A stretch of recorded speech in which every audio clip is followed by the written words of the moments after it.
Bismillahirrahmanirrahim. Assalamualaikum warahmatullahi wabarakatuh. Alhamdulillah wassalatu wassalamu ala Rasulillah. Asyhadu an la ilaha illallah wahdahu la syarikalah wa asyhadu anna Muhammadan abduhu wa rasuluhu la nabiyya ba'dah. Qala Allah Ta'ala fil Qur'anil Karim. A'udzu billahi minasyaitonir rajim. Bismillahirrahmanirrahim. Yarfa'illahu alladhina amanu minkum walladzina utul ilma darajat. Alhamdulillah, segala puji bagi Allah. Pada kesempatan yang berbahagia ini, Allah masih memberikan kepada kita kekuatan, kesehatan, dan kesempatan untuk thalabul ilmi dalam rangka menggapai ridhonya, menggapai karunia-Nya dan rahmat Allah Subhanahu wa taala. Perkenankan saya Diansyah Permana, mahasiswa Pasca Sarjana Angkatan 9. Dalam kesempatan ini akan menyampaikan tugas presentasi pada mata kuliah Teori dan Model Pembelajaran. Dosen pengampu Dr. Siti Komariah, SPD, MPDI.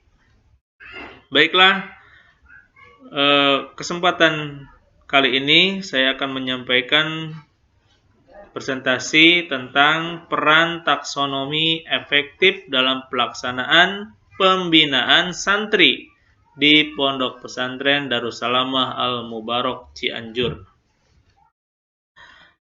Pembinaan akhlak yang baik bagi anak semakin terasa diperlukan. Karena walau bagaimanapun kondisi saat ini, degradasi moral, degradasi akhlak semakin terasa di kalangan pemuda-pemudi kaum muslimin dari berbagai macam faktor yang menyerang, yaitu pergaulan bebas, internet yang tidak terbatas, sehingga menyebabkan banyak dekadensi moral atau degradasi akhlak. Termasuk salah satunya di Kabupaten Cianjur terdapat salah satu pondok pesantren bernama Pondok Pesantren Darussalamah Al-Mubarak. Peneliti memilih pondok pesantren ini untuk diadakan penelitian dan implementasi taksonomi efektif dalam kegiatan santrinya. Karena masalah santri adalah masalah yang sangat kompleks dan beragam, maka untuk mewujudkan pembinaan santri harus menggunakan model pendekatan yang tepat. Di antaranya adalah taksonomi afektif. Rumusan dan tujuan penelitian mengimplementasikan taksonomi efektif dalam pelaksanaan pembinaan santri di Pondok Pesantren Darussalamah Al-Mubarak. Hasil pembinaan santri setelah diimplementasikan taksonomi efektif, kelebihan dan kelemahan taksonomi efektif dalam pelaksanaan pembinaan santri di Pondok Pesantren Darussalamah Al-Mubarak. Metode penelitiannya, jenisnya adalah qualitative descriptive analysis. Prosedur analisis datanya mengumpulkan data, reduksi data, display data, simpulkan, dan verifikasi. Uji keabsahan datanya, triangulasi sumber, triangulasi teknik, wawancara, dan observasi.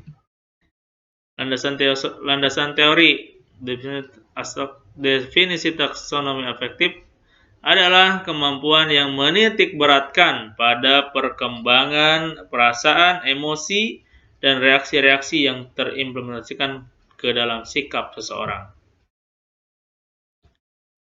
Ranah efektifnya apa saja? Yang pertama, receiving atau menerima. Yang kedua, responding, berpartisipasi. Yang ketiga, valuing, yaitu menilai atau menentukan sikap. Yang keempat, organizing, yaitu mengorganisasi, mengatur. Yang kelima, characterizing by value, yaitu pembentukan pola hidup. Pembinaan di pesantren, menurut Wagnell dan Fang, bahwa pembinaan itu meliputi menjaga serta memberi bimbingan menuju pertumbuhan ke arah kedewasaan dengan memberikan pendidikan, tuntunan, dan sebagainya terhadap mereka yang dibina. Pendidikan pesantren memiliki keunikan, ciri, dan karakteristik pembinaan sendiri yang tidak bisa disamakan begitu saja dengan pandangan tentang sistem pembinaan yang berlaku di sekolah pada umumnya. Implementasi taksonomi efektif dalam pelaksanaan pembinaan santri Darussalam Al-Mubarak. Tata tertib, aturan, dan batasan. Ini rule yang ada di pondok pesantren. Pembinaan, penguasaan, dan arahan. Kemudian taksonomi efektifnya, ada sikap santri yang negatif, yaitu malas, kurang hormat, kurang sopan, kemudian selalu berbuat gaduh, manja, tidak mau mengalah atau hanya ingin menangkan sendiri, egois, mudah gampang marah, atau bertindak kasar, sering bertengkar, bicara yang tidak baik. Nah, maka pembinaan yang harus dilakukan oleh seorang pendidik atau ustadz dari pesantren tersebut, yang pertama, ketika malas, memberikan bimbingan sehingga menjadi rajin. Kalau ada kurang hormat, kurang sopan, memberikan perhatian dan menasehatinya. Memberi dorongan sehingga tidak malas, memberi bimbingan, berulang-ulang membuat kegaduhan, berikan hukuman yang bersifat mendidik dan membuat jerak. Memberikan perhatian seperlunya saja dan anak diberi bimbingan dan pembinaan agar lebih mandiri. Memberikan bimbingan dan pengertian, memberi nasihat. Nah, ini harus dilakukan oleh para pembina dalam taksonomi efektifnya, yaitu mengolah rasa para santri yang memiliki sikap yang negatif, sehingga akan mendapatkan perubahan yang bagus, insya Allah. Inilah hasil penelitian ketika ada pembinaan santri di pondok pesantren tersebut. Pembinaan santri pondok pesantren Darussalam Al-Mubarak, sebelum implementasi taksonomi efektif, para santri dapat mengembangkan efektifnya dengan lebih baik. Peraturan berjalan dengan lancar serta adanya penanganan khusus bagi kasus-kasus yang berbeda. Dengan itu, pembinaan terhadap santri Darussalam Al-Mubarak terbilang lebih baik dan lebih maksimal. Pembinaan santri menggunakan model pendekatan umum atau general terhadap santri tanpa memperhatikan ranah kognitif, afektif, dan motorik. Hal ini berakibat kurang maksimalnya pembinaan, terkesan monoton dan tidak tersentuhnya kognitif, afektif, dan motorik santri yang seharusnya mendapat perhatian lebih. Pembinaan santri pondok pesantren Darussalam Al-Mubarak setelah implementasi semua efektif. Ya. Kelebihan model taksonomi efektif di pondok pesantren Darussalam Al-Mubarak: fokus pada kemampuan mengolah rasa, emosi, dan sikap daripada konten materi hafalan sehingga pembelajaran lebih relevan dengan apa yang dibutuhkan dunia luar.